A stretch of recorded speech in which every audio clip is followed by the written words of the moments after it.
మరి పర్యటన చేస్తూ ఆయా జిల్లాల్లో ఉండేటటువంటి సమస్యల్ని దగ్గర నుండి అధ్యయనం చేస్తూ 2 రోజులు ఒక్కొక్క జిల్లాలో ఉంటూ ముందుకెళ్తున్నటువంటి విషయం మీరు గమనించి ఉంటారని ఆశిస్తున్నాను.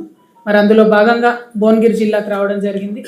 భువనగిరి, ఆలేరు, అదేవిధంగా మునుగోడులో కొన్ని మండలాలతో కలుపుకొని కొత్తగా ఏర్పడ్డటువంటి భువనగిరి జిల్లా మరి చరిత్రలో మనం ఎన్నడూ కూడా మర్చిపోలేనటువంటి ప్రాంతం.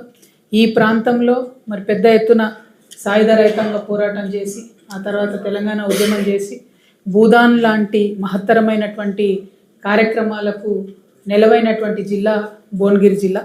మరి ఇక్కడ భువనగిరి కోటను కొట్టడానికి ఎంతోమంది శతవిధాల ప్రయత్నం చేసినా కూడా హస్తగతం కాకుండా ప్రజలు నచ్చిన, ప్రజలు మెచ్చిన అనేక మందిని మరి ఇక్కడ పరిపాలనలో కూర్చోబెట్టినటువంటి జిల్లా భువనగిరి జిల్లా. మరి ఈ భువనగిరి జిల్లాలో 1 కాదు 2 కాదు అనేక ప్రత్యేకతలు ఉన్నాయి. ప్రధానంగా మరి ఇప్పుడు ఉన్నటువంటి కోట దగ్గర ఇప్పుడే అటు విజిట్ చేసి వస్తూ ఉన్నాం. మన ఎవరెస్ట్ ఎక్కినటువంటి అన్వితారెడ్డి, అట్లనే అంతకుముందు శేఖర్ గారు ఉండే, ఆ మలావత్ పూర్ణ మా నిజామాబాద్ జిల్లా బిడ్డ, ఆమె కూడా ఇక్కడ కొన్ని రోజులు ట్రైనింగ్ తీసుకున్నది. మరి వీళ్ళందరి ఆధ్వర్యంలో భువనగిరి కిల్లా అభివృద్ధి, అదేవిధంగా భువనగిరిలో మరి ట్రైనింగ్ ఇప్పించేటట్టుగా ప్రయత్నం చేయాలని వారు కోరుతున్న విషయం మీ అందరికీ తెలిసిందే. ముంగటున్నోళ్ళకు చైర్లు వేసుకోవచ్చు కదా మీరు, వాళ్ళు వీడియో తీసేటోళ్ళకు డబుల్ చైర్లు వేయండి, వేస్తే అనుకున్న ప్రెస్ మిత్రులు కనబడతారు నాకు. అదేవిధంగా ఇక్కడ మరి కుమ్మరివాడ అనేటటువంటిది ప్రత్యేకంగా భువనగిరిలో ఉంటుంది. చాలా మంచిగా కుండలు చేసేటటువంటి ఒక కంప్లీట్ కల్చర్ ఇక్కడ ఉన్నది. కుమ్మరివాడ విజిట్ చేయలేకపోయినాం సమయాభావం వల్ల, బట్ అవకాశం ఉంటే మళ్ళీ కూడా వెళ్ళి విజిట్ చేస్తాం. ఎందుకంటే మొల్లమాంబ గారి విగ్రహానికి దండేయాలనేటటువంటి ఆలోచన ఉండే.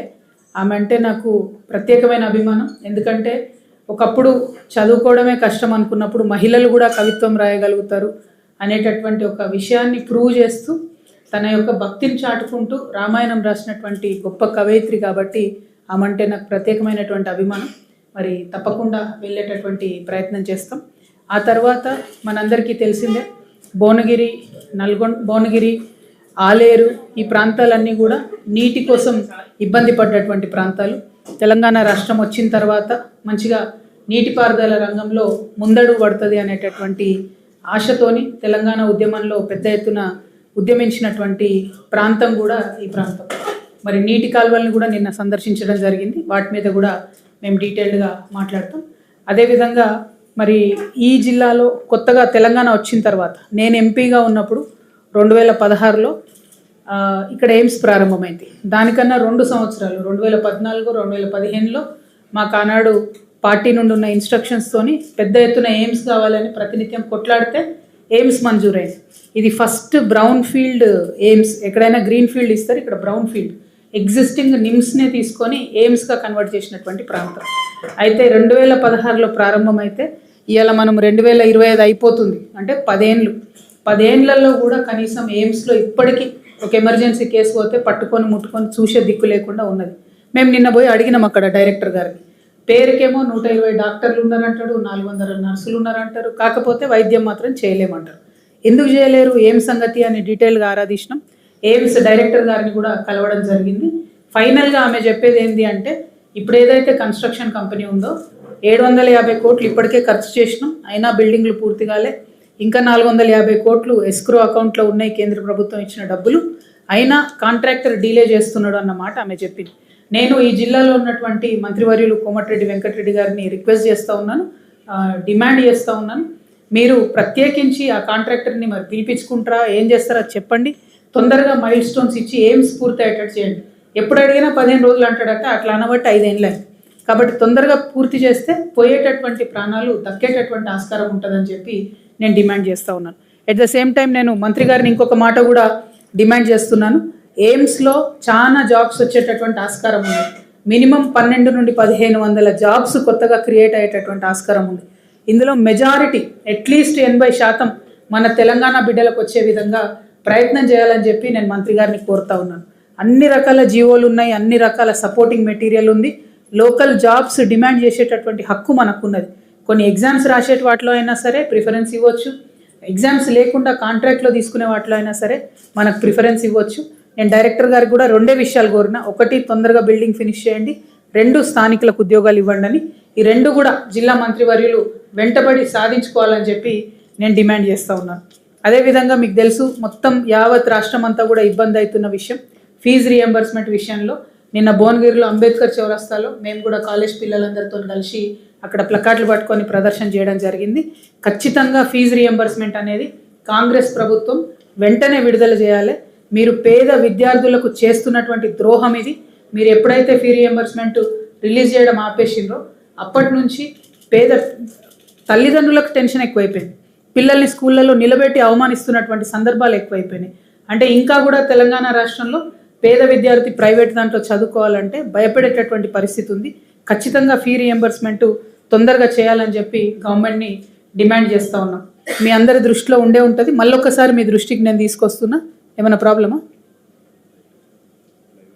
ఏమైంది? ఓకే. అయితే మీ అందరినీ నేను రిక్వెస్ట్ చేస్తున్నా, పేద విద్యార్థుల తరఫున నేను కౌన్సిల్లో ముఖ్యమంత్రి గారిని నిలదీస్తే ఆనాడు ఆయన మాట ఇచ్చారు ముఖ్యమంత్రిగా. ఏమని? పాత బకాయిలన్నీ తీర్చేస్తాం, కొత్త ఫీ రియంబర్స్మెంట్ ఏది పెండింగ్ ఉన్నా కూడా వెంటనే మేము నెల నెల చెల్లిస్తామని చెప్పి కౌన్సిల్ సాక్షిగా ఆయన చెప్పడం జరిగింది ముఖ్యమంత్రి గారు. కానీ యాజ్ యూజువల్ అన్ని మాటలు ఇచ్చి మర్చిపోయినట్టు ఇది కూడా ఆయన మర్చిపోయి పేద విద్యార్థులకైతే అన్యాయం చేస్తూ ఉన్నారు. అదేవిధంగా ఆ తర్వాత మరి మన భువనగిరి రేణుకా ఎల్లమ్మ దర్శించుకోవడం జరిగింది. ఆమెకు చాలా మహిమ ఉంది. లక్కీగా నిన్న ట్యూస్డే కదా, మంగళవారం అమ్మకి ఇష్టమైన రోజు దర్శనం చేసుకోవడం జరిగింది. మరి అమ్మవారి దయ వల్ల ఈ ప్రాంతంలో ఉండేటటువంటి ప్రజాప్రతినిధులకు బుద్ధి రావాలని నేను కోరుకుంటున్నాను. ఎందుకోసం బుద్ధి రావాలని కోరుకుంటున్నా అంటే RRR ఎల్లమ్మని చూసిన తర్వాత RRR రాయగిరి దగ్గర పోవడం జరిగింది. మేము రాయగిరి అనేటటువంటి ఊరు ఇప్పుడు భువనగిరి మున్సిపాలిటీలో ఒక భాగం అయిపోయింది. వాళ్ళ ఒక్క ఊరిలో 6-7 సార్లు భూమి పోయింది రకరకాల ప్రాజెక్టుకి. అయినా సరే మళ్ళొకసారి RRRలో వాళ్ళ భూమి తీసుకుంటా అని చెప్తున్నారు. ఇది చాలా అన్యాయం. ఆపోజిషన్లో ఉన్నప్పుడు కుంభం అనిల్ కుమార్ రెడ్డి గారు పోయి ఉర్రూతలు స్పీచ్లు ఇచ్చారు. నేను ఎట్టి పరిస్థితులలో దీన్ని ఆప్తా అన్నారు. ఇప్పుడేమో ఆయన సింపుల్గా చేతులెత్తేసిండ్రు. అదేవిధంగా కోమటిరెడ్డి వెంకటరెడ్డి గారు కూడా ఆనాడు ఆపోజిషన్లో ఉన్నప్పుడు అసలు ఇంచు కూడా పోనీ అని నేను అని చెప్పినటువంటి వ్యక్తి ఇవాళ మంత్రిగా ఉన్నారు. మరి ఇవాళ మాత్రం తను మాట్లాడడం లేదు. ఇది కరెక్ట్ కాదు, చాలా అన్యాయం. ఈ విషయాన్ని దయచేసి ప్రజలు కూడా గమనించాలని కోరుతున్నాను. అయితే ఒక యాజ్ అ పాలసీ మ్యాటర్ దయచేసి నేను పత్రికా మిత్రుల ద్వారా ప్రజలకు చెప్పేది ఏంటంటే, అసలు రింగ్ రోడ్ అంటే ఏంటిది? అసలు రింగ్ రోడ్ అంటే ఉన్నటువంటి పట్టణాలు మున్సిపాలిటీలు వాటి చుట్టూతో వెళ్ళేది రింగ్ రోడ్ అవుతుంది.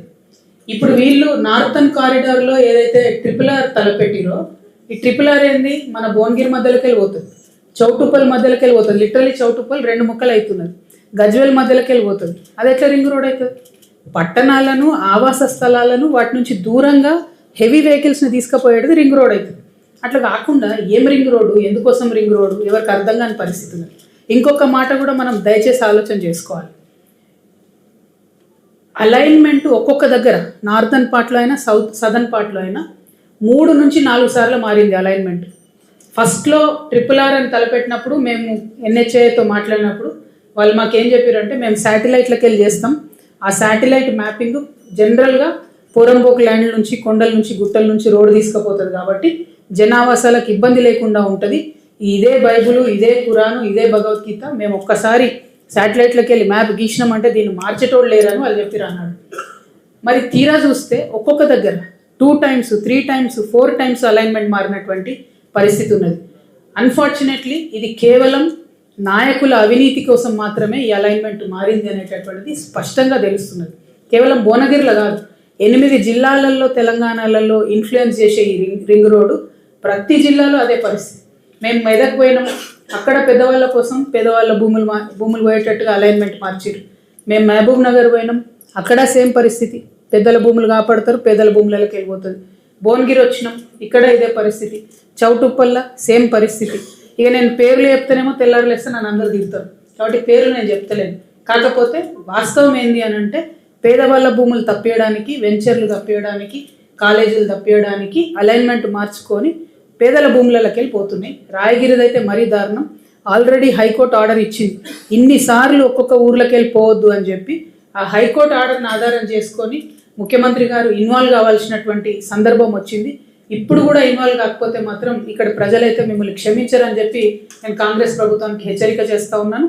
మేము నితిన్ గడ్కరీ గారికి కూడా ఇదే విషయం ఇప్పుడు ఆన్లైన్లో పెడతాం, ఆన్లైన్లో ఒక మూమెంటే నడిపిస్తాం. మేము ఇది కరప్షన్ జరిగింది మీకు తెలిసి ఉందా లేదా, ఎందుకంటే నితిన్ గడ్కరీ గారు చెప్పింది ఏంటంటే ఈ రింగ్ రోడ్ అనేటటువంటిది ఎట్టి పరిస్థితులలో మున్సిపాలిటీలకి వెళ్ళి పోదు అని ఆయన స్వయంగా చెప్పారు మన వాళ్ళు పోయి కలిసినప్పుడు. సో దానికోసం ఆయనను అకౌంటబుల్ హోల్డ్ చేస్తాం, ఖచ్చితంగా ఒక ఆన్లైన్ మూమెంట్ నడిపిస్తాం. మొత్తం బీజేపీ ఎంపీలు 9 మంది సంతకాలు చేసి ఇది మారాలి అలైన్మెంట్ అని చెప్పి చెప్పిండ్రు. అయినా కూడా మరి అలైన్మెంట్ మారకుండా టెండర్లు పిలుస్తున్నారని తెలిసింది. కాబట్టి తెలంగాణ జాగృతి ఆధ్వర్యంలో జనవరి 5వ తారీఖు నాడు హైదరాబాద్ నగరంలో ఈ 8 జిల్లా ప్రజలు ఎక్కడెక్కడైతే రింగ్ రోడ్తో ఎఫెక్ట్ అవుతున్నారో RRRతో వాళ్ళతోని ఒక రౌండ్ టేబుల్ సమావేశాన్ని కూడా నిర్వహించి ఇందులో జరుగుతున్న కరప్షన్, ఇందులో జరుగుతున్నటువంటి అన్యాయం ప్రజల దృష్టికి, ప్రభుత్వాల దృష్టికి తీసుకొచ్చేటటువంటి ప్రయత్నం చేస్తామని కూడా మీకు తెలియజేస్తా ఉన్నాం. ఆ తర్వాత మేము బసవాపూర్ రిజర్వాయర్ చూడడానికి పోయినాం. వాస్తవానికి బసవాపూర్ ఒక చిన్న చెరువు, ప్రాణహిత చెరువులో కట్టినప్పుడు 0.8 TMCతోని కట్టినటువంటి కాన్సెప్ట్ చేసినటువంటి చెరువు. ఆ ఊరిని మొత్తం కూడా కంప్లీట్గా రెవెన్యూ అంతా తీసుకొని చుట్టుపక్కల ఉన్న 2-3 గ్రామాలు తిమ్మాపూరు, లాప్యనాయక్ తండ 2-3 ఊర్లను తీసేసుకొని 5,000 ఎకరాలు పైచిలుకు అక్వైర్ చేసుకొని బసవాపూర్ కెపాసిటీని పెంచుకున్నాం. ఎందుకంటే మంచిగా సూర్యాపేట జిల్లా అంతా కూడా నీళ్ళు వస్తాయన్న ఉద్దేశంతో. కానీ అన్ఫార్చునేట్లీ దానికి అంత ఫోర్స్ఫుల్గా పనిచేయలేదు. చేయకపోయేసరికి ఇప్పటికీ కాలువలు కాలేదు, ఇప్పటికీ డిస్ట్రిబ్యూటరీస్ కాలేదు. ఎప్పుడో శంకుస్థాపన అయినటువంటి బసవాపూర్ 2009లో ల్యాండ్స్ తీసుకుంటే ఇప్పటి వరకు బసవాపూర్ నుంచి చుక్క నీరు అయితే బయటికి పోలేదు. మరి త్వరితగతిన ఫినిష్ చేయాలని చెప్పి నేను డిమాండ్ చేస్తున్నాను. ఎట్ ద సేమ్ టైం మొత్తం నీటి కుండ పక్కనే బసవాపూర్ ఊరు ఉన్నది. వాళ్ళ ఇళ్ళకు నీళ్ళు వస్తున్నాయి, మిగిలిన 40-50 ఎకరాలు ఉంటే ఆ పొలాలకు నీళ్ళు వస్తున్నాయి. అదేవిధంగా బసవాపూర్ ఈ మొత్తం డ్యామ్ కన్స్ట్రక్ట్ చేసేటప్పుడు పెట్టినటువంటి బ్లాస్టింగ్స్తో అక్కడ ఉన్న ఇండ్లన్నీ కూడా మొత్తం నాశనమైనటువంటి పరిస్థితి ఉన్నాయి. దేనికి కాంపన్సేషన్ ఇవ్వలేదు. ఘోరం ఏంటంటే అందులో ఒక 96 ఎకరాలు డైరెక్ట్గా తీసేసుకున్నారు. ఇంతవరకు ₹1 కాంపన్సేషన్ ఇవ్వలేదు. ఈ విషయంలో దయచేసి జిల్లా కలెక్టర్ గారు చొరవ చూపించాలి. బసవాపూర్ గ్రామాన్ని విజిట్ చేయాలి మీరని నేను డిమాండ్ చేస్తూ ఉన్నాను. నేను కలెక్టర్ గారు కూడా లెటర్ రాస్తాను, వారితో కూడా మాట్లాడతాను. ఎందుకంటే కండ్ల ముంగట అంత అన్యాయం జరుగుతుంటే ఏళ్ళకేళ్ళు రైతుల భూమి గుంజుకొని డబ్బులు ఇవ్వకపోతే ఇది సరైనటువంటి ప్రజాస్వామ్య వ్యవస్థ కాదు. దీని మీద కలెక్టర్ గారు తక్షణమే స్పందించాలని చెప్పి నేను డిమాండ్ చేస్తూ ఉన్నాను. ఆ తర్వాత మేము ఆలేరుకు వచ్చినాం. ఆలేరులో ఉన్నది ఒకే ఒక కమ్యూనిటీ హెల్త్ సెంటర్, మీ అందరికీ తెలుసు.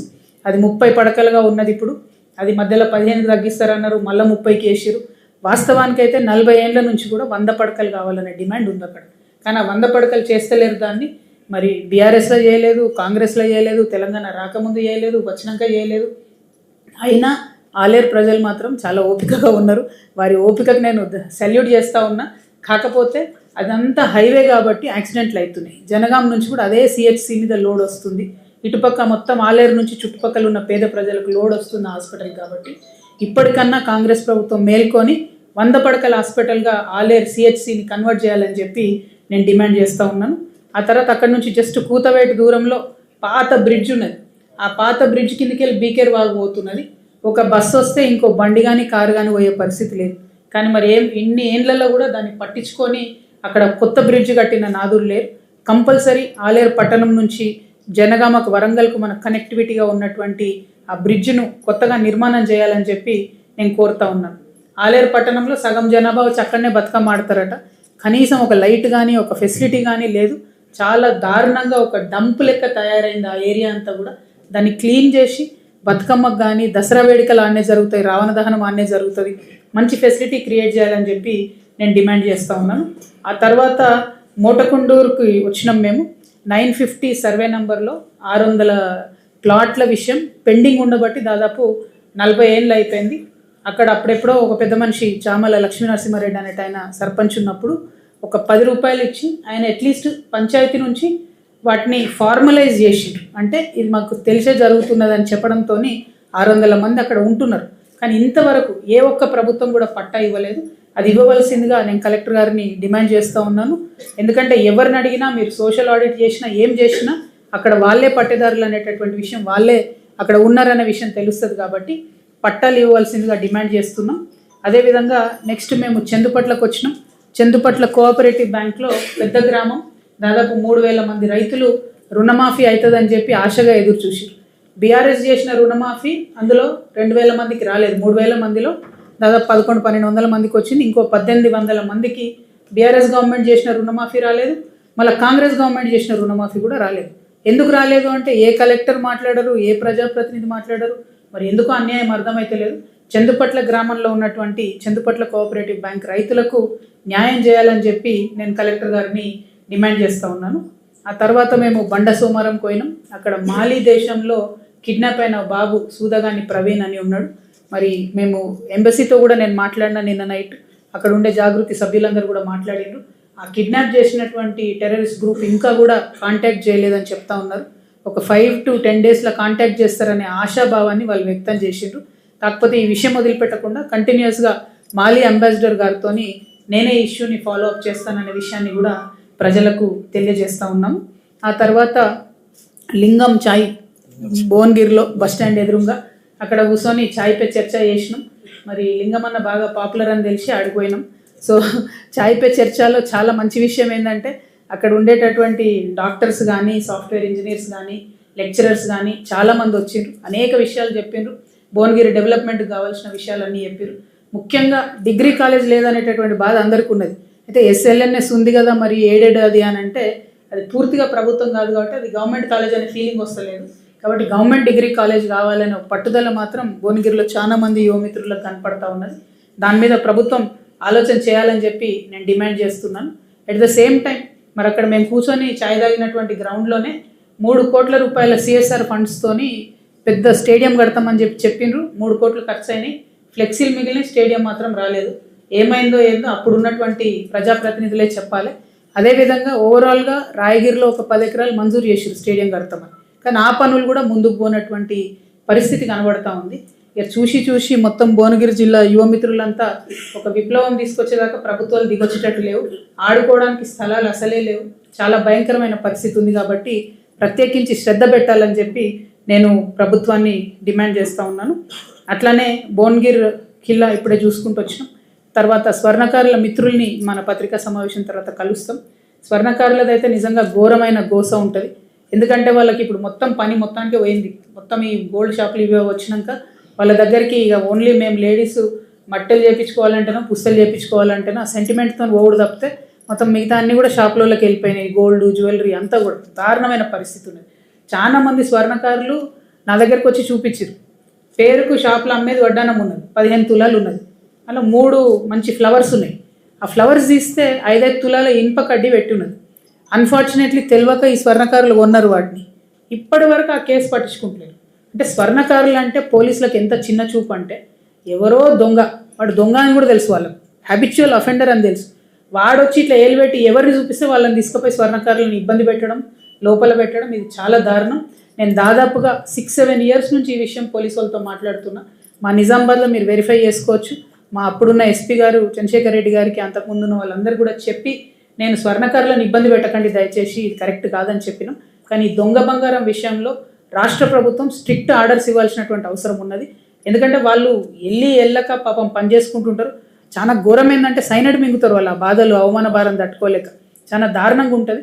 ఈ విషయం మీద రాష్ట్ర ప్రభుత్వం సీరియస్గా తీసుకోవాలని చెప్పి నేను డిమాండ్ చేస్తూ ఉన్నాను. ఆ తర్వాత ఎట్లయితే ఇక్కడ మన బస్వాపూర్ దగ్గర బ్లాస్టింగ్తో ఇండ్లు పాడైనాయో అట్లనే ఇప్పుడు జియాపల్లి దగ్గరికి పోతున్నాం. ఆడ ఒక క్రషర్ ఉంది, దాంతో కూడా సేమ్ అదే పరిస్థితి అవుతుంది. ఇండ్లు డ్యామేజ్ అవుతున్నాయి. ఆ క్రషర్ నడిపేటటువంటి వాళ్ళకి ఎన్నిసార్లు చెప్పినా మీరు సరైన మోతాదులో మందు పాత్రలు పెట్టండి అని చెప్తే పెట్టకుండా హెవీ లోడ్ పెట్టడంతో ఆ ఇండ్లన్నీ కూడా ఇబ్బంది అవుతున్నాయి. కాంపన్సేషన్ ఇచ్చేటటువంటి ఆలోచన కూడా చేయకుండా అహంకారపూరిత ధోరణితో ఉన్నారు. కాబట్టి ప్రభుత్వాలు ఇన్వాల్వ్ అయ్యి ప్రజలకు న్యాయం చేయాలని మేము డిమాండ్ చేస్తూ ఉన్నాము. ఇక ఆ తర్వాత నెక్స్ట్ పోచంపల్లి వెళ్తూ ఉన్నాం.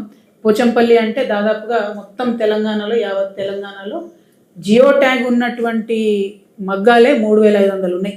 అంటే అన్అఫీషియల్గా ఉండే మగ్గాలు అన్నీ కలిపితే 8500 నుంచి 9000 మంది చేనేత కార్మికులు ఉండేటటువంటి అత్యంత పెద్ద క్లస్టర్. ఇది లేటెస్ట్ కాదు, 1800 ఇయర్స్ నాకు తెలిసి 1820 నుంచో ఎప్పటి నుంచో చేనేత క్లస్టర్గా ఉన్నది ఈ మొత్తం ప్రాంతం కూడా. అయితే ఇప్పుడు కాంగ్రెస్ గవర్నమెంట్ ఏదైతే సంవత్సరానికి 24,000 రూపాయలు ఇస్తామని చెప్పిందో అది ఇవ్వకుండా ఎగబెట్టేసింది కంప్లీట్గా. దాన్ని చేనేత భరోసా అని పేరు పెట్టిరు, ఇవ్వకుండా ఎగబెట్టేసింది. అంతకుముందు బీఆర్ఎస్ గవర్నమెంట్లో ఇచ్చినటువంటి బీసీ రుణాలను చేనేత కార్మికులకు మాఫ్ చేస్తామని చెప్పారు, ఇప్పుడు అది కూడా చేస్తలేరు. ఆ 1,00,000 రూపాయలకు మళ్ళీ అధికారులు వచ్చి సతాయిస్తున్నటువంటి సందర్భం ఉన్నది. సో మొత్తానికి చేనేత కార్మికుల విషయంలో అనేక మాటలు తప్పిరు. మేమందరం ప్రెషర్ పెడితే 50 కోట్ల రూపాయలు విడుదల చేసేది ఉండే మొన్న 33 కోట్లు రిలీజ్ చేస్తున్నామని ఆర్డర్ ఇచ్చారు కానీ ₹1 కూడా ఇంతవరకు పైసలు రాలేదు. సో ఏదైతే ఆ పెండింగ్ 15 crores కలిపి 50 crores మీరు చేయాల్సిన రుణమాఫీ చేనేత కార్మికులది చేయాలని చెప్పి నేను ముఖ్యమంత్రి గారిని డిమాండ్ చేస్తూ ఉన్నాను. అదేవిధంగా చౌటుప్పల్కి వెళ్తాం లాస్ట్లో మేము, అక్కడ RRR బాధితులు ఉన్నారు, సేమ్ ఇక్కడ మన రాయగిరిలో ఉన్నట్టు అక్కడ కూడా ఉన్నారు. దాంతోపాటు మన కెమికల్ ఫ్యాక్టరీలో మనకు చాలా అక్కడ బల్క్ డ్రగ్స్ ఫార్మా యూనిట్స్ అని ఉన్నాయి, వీటి బాధితులు ఉన్నారు. వాళ్ళందరినీ కూడా మరి పరామర్శించి మాకు చేతనైనంత పీసీబీని మాట్లాడి వారికి న్యాయం జరిగేలాగా చూస్తామని కూడా ఈ సందర్భంగా తెలియజేస్తూ ఉన్నాం. మరి ఇట్లా ఒక్కొక్కటి అనేక విషయాలు ఉన్నాయి. క్షేత్రస్థాయిలోకి వెళ్ళి చూస్తూ ఉంటే చెప్పుకోలేనన్ని సమస్యలు కనబడతా ఉన్నాయి. ఇట్లా ఏకబిగిన సమస్యలన్నీ చెప్తే కొంచెం బోర్ కూడా కొడుతుంది, కానీ తప్పదు. ఎందుకంటే ఎక్కడికక్కడ ఏ ఊర్లో ఆ ఊర్లో ప్రభుత్వాల నిర్లక్ష్యం, అదే ప్రభుత్వం అన్న కావచ్చు, నిర్లక్ష్యం కొట్టొచ్చినట్టుగా కనబడుతున్నది. ఫర్ ఎగ్జాంపుల్ ఇప్పుడు ఆలేరు నియోజకవర్గంలో కాళేశ్వరం ప్రాజెక్టు కింద 1,53,921 ఎకరాలకు నీళ్ళు ఇస్తామని చెప్పి లక్ష్యంగా పెట్టుకున్నారు. 10 ఏళ్ళ బీఆర్ఎస్ గడిచిపోయింది, 2 ఏళ్ళ కాంగ్రెస్ గడిచిపోయింది. ఆ కాళేశ్వరం కింద మాత్రం సుక్క నీరు లారు. అంతకుముందే ఉన్న దేవాదులను మనం తెలంగాణ ఉద్యమ సందర్భంలో దేవాదులను పదే తిట్టుకుంటుంటుంది, దేవాదుల నుంచి నీళ్ళు వస్తలేవు అని. 46,000 ఎకరాలు మనకు ఇక్కడ సాగు కావాలి ఈ ప్రాంతం అంతా దేవాదుల్లో. కానీ 10 years బీఆర్ఎస్ 2 years కాంగ్రెస్లో కలిపితే ఓన్లీ 12,000 ఎకరాలకు మాత్రం దేవాదులలో నీళ్ళు ఇచ్చుకోగలుగుతా ఉన్నాం. అంటే నిర్లక్ష్యం ఎట్లా ఉంది అనే విషయాన్ని, ఫోకస్డ్గా డెవలప్మెంట్ ఎట్లా లేదు అన్నది చెప్పడానికి మాత్రమే ఈ విషయాన్ని నేను చెప్తున్నా. మరి అదేవిధంగా ఏ కాలువలు చూసినా, నిన్న మేము పోయినటువంటి గద్వాల జిల్లా చూసినా, ఇక్కడ చూసినా, ఈ 16 జిల్లాలలో ఎక్కడ చూసినా కూడా కాలువల మెయింటెనెన్స్ అన్నది ఇరిగేషన్ డిపార్ట్మెంట్ బంద్ పెట్టింది. మొత్తానికి అంతటా తుంగమొలిసింది. లైనింగ్ ఎక్కడన్నా పోతే పట్టించుకునే నాదుడు లేదు. మొత్తం అది ఒరుస్తుంది, మట్టంతా కూలుతుంది. ఏమవుతుంది దాంతో? టేల్ ఎండ్ వరకు నీళ్ళు రావడం ఆగిపోతుంది. ఆ విషయాన్ని పట్టించుకొని మెయింటెనెన్స్ ఆఫ్ కెనాల్స్ కింద సపరేట్ ఫండ్ గవర్నమెంట్ ఇవ్వాలని చెప్పి నేను ముఖ్యమంత్రి గారిని డిమాండ్ చేస్తున్నా. ఈ జిల్లా ఆ జిల్లా అని కాదు, ఏ జిల్లా చూసినా కూడా కెనాల్స్ పరిస్థితి మాత్రం దారుణంగా ఉంది. ఆంధ్రాలో కెనాల్స్ చూస్తే ఎంత మంచిగా అనిపిస్తుంది అంటే, వాళ్ళు ఎక్కడైనా ఒక చిన్న స్లాబ్ ఊడిపోతే కూడా వెంటనే వేసుకుంటారు. అయితే రైతులన్నీ వేసుకుంటారు, అయితే మంత్రులు ఎమ్మెల్యేలు పట్టుబట్టని వేపిస్తారు. మన దగ్గర ఉన్న ప్రజాప్రతినిధులకు మాత్రం కెనాల్ అంటే కనీసం అవగాహన లేదో పట్టిలేదో నాకు తెలియదు, కానీ చాలా దారుణమైన పరిస్థితి ఉంది. దాని మీద దృష్టి పెట్టాలని చెప్పి నేను కోరుతా ఉన్నాను.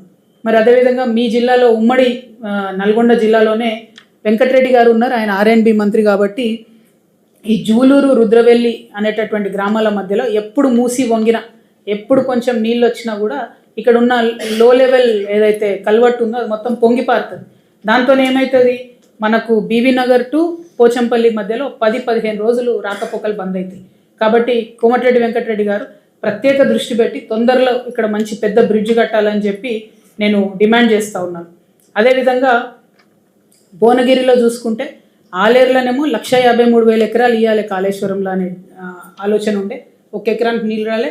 భువనగిరిలో చూసుకుంటే 80,589 ఎకరాలకు కాళేశ్వరంలో నీళ్ళు ఇచ్చేది ఉండే. కొత్తగా 1 ఎకరానికి కూడా ఇక్కడ కూడా నీళ్ళు ఇచ్చుకోలేదు.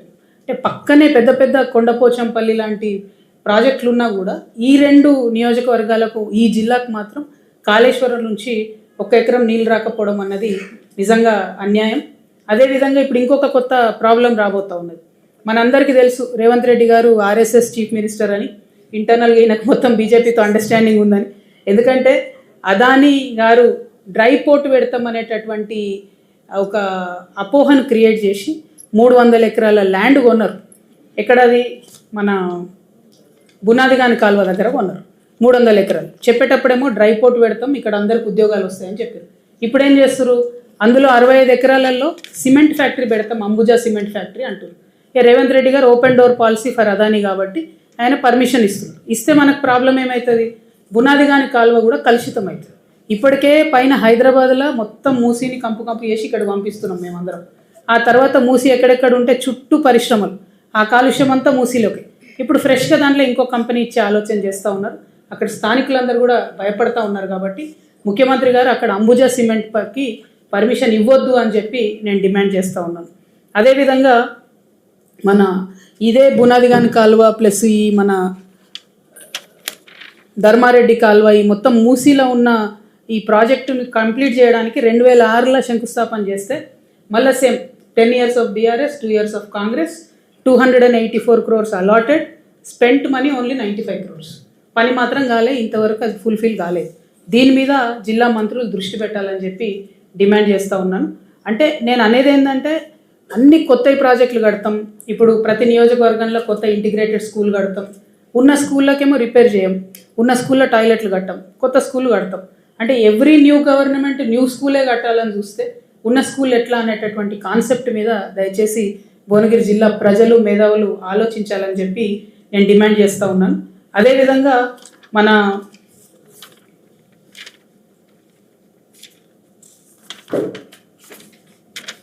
ఆలేరులో రెవెన్యూ డివిజన్ ఏర్పాటు చేస్తామని హామీ ఇచ్చింది కాంగ్రెస్ ప్రభుత్వం. ఇంతవరకు దాని మీద కనీసం ప్రయత్నం చేస్తలేదు. కాబట్టి ఆలేరు రెవెన్యూ డివిజన్ ఏర్పాటు చేయాలని చెప్పి నేను డిమాండ్ చేస్తూ ఉన్నాను. దాంతోపాటు భూదాన్ పోచంపల్లిలో Indian Institute of Handloom Technology అనేటటువంటి యూనివర్సిటీ ఇక్కడికి రావాలి అన్నది, అంటే దీన్ని ఆల్మోస్ట్ ఐఐటి ఆఫ్ హ్యాండ్లూమ్స్ కింద కన్సిడర్ చేస్తారు కాబట్టి అది భూదాన్ పోచంపల్లిలో రావాలని ప్రజలు కోరుకుంటున్నారు. కానీ ముఖ్యమంత్రి గారు ఫ్యూచర్ సిటీలో పెడదామని ప్లాన్ చేస్తున్నారు. అట్లా కాకుండా ఎక్కడైతే చేనేత కార్మికులు పెద్ద ఎత్తున ఉన్నారో, ఎక్కడైతే ఆ స్టూడెంట్స్ చూసి డైరెక్ట్గా పని నేర్చుకోగలుగుతారో, ఎక్కడైతే రెండిటి అనుసంధానం చేయడం ఈజీ అవుతుందో ఆ ప్లేస్లో ఈ ఇన్స్టిట్యూట్ పెట్టాలని చెప్పి నేను డిమాండ్ చేస్తూ ఉన్నాను.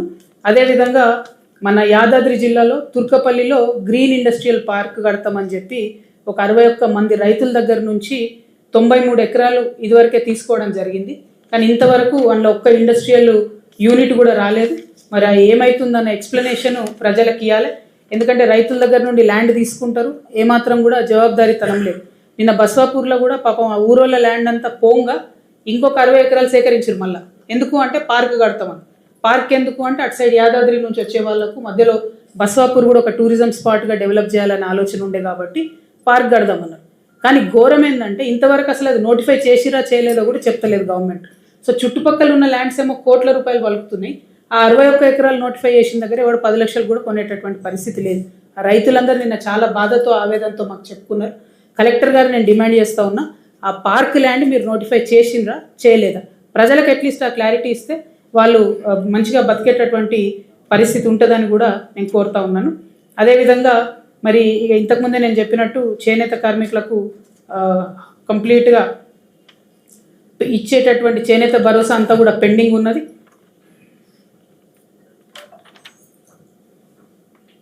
ఇంకా చాలా పేజీలు చిన్న చిన్న సమస్యలు ఉన్నాయి. అవన్నీ చెప్పి మీకు ఇబ్బంది పెట్టదలుచుకోలేదు. కాకపోతే ఒక్క విషయం మాత్రం నేను చెప్తాను. జాగృతి ఏ జిల్లాకు పోయినా, ఏ జిల్లాలో పర్యటన చేసినా పోయినామా వచ్చినామా అన్నట్టు కాకుండా అక్కడ మళ్ళా పటిష్టంగా కమిటీలను నిర్మాణం చేస్తాం, పటిష్టంగా జాగృతి క్యాడర్ని నిర్మాణం చేస్తాం. ఎక్కడికక్కడ సమస్యల మీద కంటిన్యూస్గా పోరాటం అన్నది కొనసాగిస్తామనే విషయాన్ని ప్రజలందరూ కూడా తెలియజేస్తూ, మరి ఈ రాష్ట్రంలో తెలంగాణ జాగృతి గత 19 సంవత్సరాలుగా మీ కండ్ల ముందే ఉంది, ఉద్యమం చేస్తుంది. నేను మీకు కొత్త కాదు, మీరు నాకు కొత్త కాదు. నేనేదో జాగృతి ఇవ్వాల నాకు బీఆర్ఎస్తోని ప్రాబ్లం వచ్చిందని పెట్టుకున్న కొత్త సంస్థ కాదు, చాలా పాత సంస్థ, 19 సంవత్సరాల నుంచి నడుస్తున్న సంస్థ, అనేక విషయాలు మాట్లాడినటువంటి సంస్థ. ఉద్యమ కాలంలో మన యాస భాష మీద ఎవరైనా వెక్రింతగా మాట్లాడితే డైరెక్ట్గా పోయి ఉద్యమాలు చేసిన సంస్థ. బతుకమ్మ మన పండుగ, బోనాలు మన పండుగ సగర్వంగా చేసుకోవాలని ప్రపంచానికి చాటి చెప్పిన సంస్థ. కాబట్టే ఈ సంస్థ ద్వారానే ప్రజల్లోకి వెళ్తూ ఉన్నాం, సమస్యల మీద పోరాటం చేస్తూ ఉన్నాం. నేను ఓట్ల కోసం కాకుండా ప్రజల కోసం పనిచేస్తున్నా అనే విషయాన్ని మళ్ళొకసారి తెలియజేస్తూ ఉన్నాం. ఎందుకంటే మొన్న హైదరాబాద్లో ఎలక్షన్ లేదు, ఊర్లలో ఎలక్షన్ ఉంది. కాబట్టి మా యాత్రను చేంజ్ చేసుకొని హైదరాబాద్లో పెట్టుకున్నాం. ఇప్పుడు ఊర్లలో ఎలక్షన్ అయిపోయింది కాబట్టి ఇక్కడ ఊర్లలోకి రావడం జరిగింది.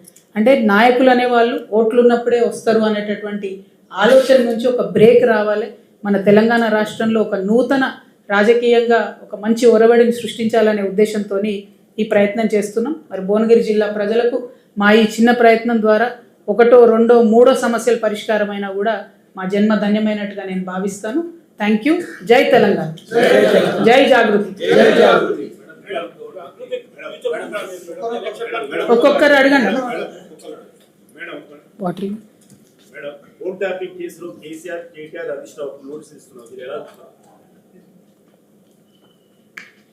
అదంతా ఊహాజనితం కదా బ్రదర్. ఇయ్యలే వాళ్ళు, ఇయ్యలే ఏదో రాసిరు ఎవరో పేపర్ వాళ్ళు, కానీ అది వాస్తవం కాదో తెలియదు, వాస్తవం కాదని విషయం మీద నేను ఆన్సర్ ఎట్లా చెప్తాను.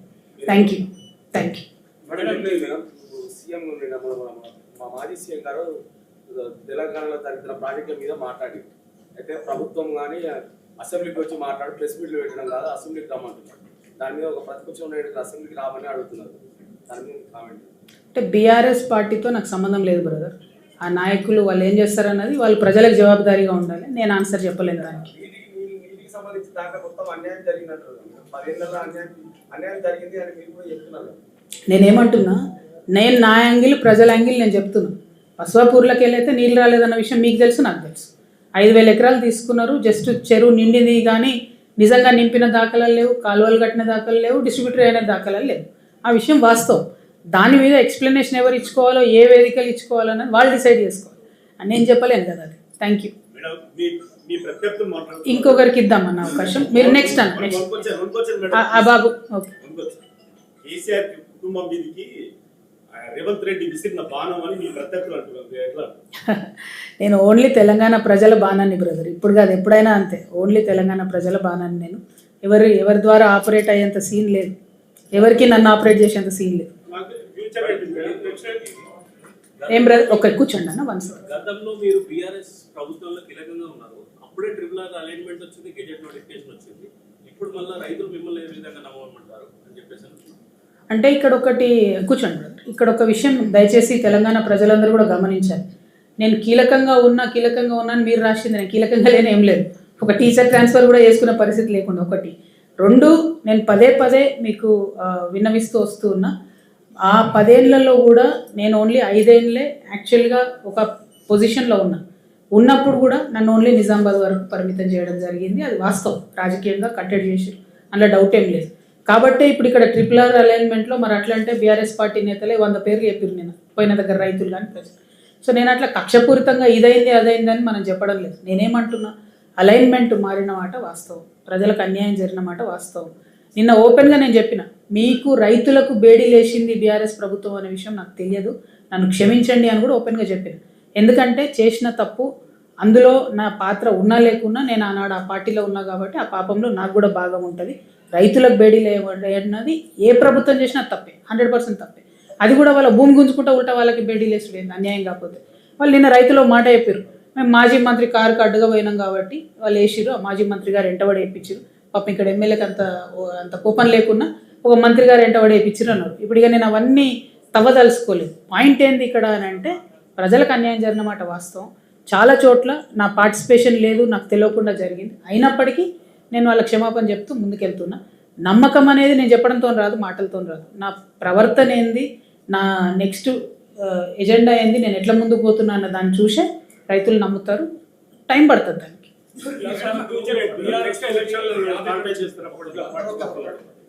ఓకే, కూర్చోండి. తోటి 19 ఏళ్ళు బీఆర్ఎస్ తో ఉన్నారు. యాప్ ఎక్కడ వచ్చింది, ఎవరి వల్ల వచ్చింది, ఎందుకోసం వచ్చింది? మీరు అంటే బీఆర్ఎస్ తో పాటు మీ ఫ్యామిలీ కూడా దూరం అయ్యారు.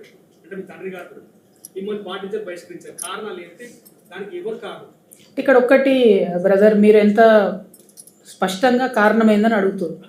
నేను కూడా అదే అడుగుతున్నా, కారణం ఏంది, నన్ను ఎందుకే సస్పెండ్ చేసి ఊరేస్టోనికి కూడా కనీసం ఇగో నువ్వు తప్పు చేసినవారు పోయి నేను ఊరేస్తున్నా అంటారు. నన్నేమో తీసి డైరెక్ట్ సస్పెండ్ చేసిరు. నేను ఏం చేయాలి చెప్పి? ఇప్పుడు సస్పెండ్ చేసిన తర్వాత ఆత్మగౌరవం విషయంలో నేను కూడా ఎట్లా కాంప్రమైజ్ అవుతాను? ఒకవేళ ఏదైనా మిస్టేక్ ఉంటే ఇంటర్నల్గా పార్టీ వేదిక మీద పిలిచి అసలు ఏంటి విషయం అని అడిగి ఉంటే నేను కూడా జవాబు చెప్పేది. కానీ డైరెక్ట్గా ప్రజలందరి ముందట సస్పెండ్ చేసి ఇన్ని కోట్ల మందిలో నన్ను అవమానం చేసినప్పుడు నా దారి నేను చూసుకోవాల్సిందే కదా. నేనైతే ఆగను కదా. ప్రజల కోసం పనిచేయాలనుకున్నా, నేను బయటకు వచ్చినా డెఫినెట్గా పనిచేస్తాను. సో ఏం జరిగిందన్నది బీఆర్ఎస్ చెప్పాలి. ఇప్పుడు మటుకు మేము చెప్పము, మేము ఆమె విఘ్నతకే వదిలేస్తున్నాం అని చెప్పి చాలా డిప్లొమాటిక్గా తప్పించుకుంటున్నారు. ఇవాళ కాకపోతే రేపు కాకపోతే ఎల్లుండో చెప్పాల్సినటువంటి సందర్భం వస్తుంది. ఆ టైంలో ప్రజలే అడుగుతారు. నాదేం లేదు, నన్ను సస్పెండ్ చేసిరు, 101% నా తప్పు లేదు అనేది నా భావన. పార్టీ కారణం అడగలేదు. సో నా పని నేను చేసుకుంటూ వెళ్తున్నా. మీరు అన్నారు బ్రదర్, ఇందాక అడిగినారు ఏంటి మీ ఫ్యూచర్ అని. 2029లో ఎన్నికలు వస్తాయని అనుకుంటున్నాను నేను. వచ్చినప్పుడు మాత్రం మేము ఖచ్చితంగా బరిలో ఉంటాం. Thank you. జై తెలంగాణ. అమ్మ సినిమా వాళ్ళ గురించి నాకు తెలియదు బ్రదర్. నువ్వు అట్లా గమ్మత్ ప్రశ్న అడిగితే కష్టం. నాకు తెలియదు వాళ్ళ గురించి. ఆయన తెలియదు, నాకు సంగతి తెలియదు. Thank you. జై తెలంగాణ, జై జాగృతి.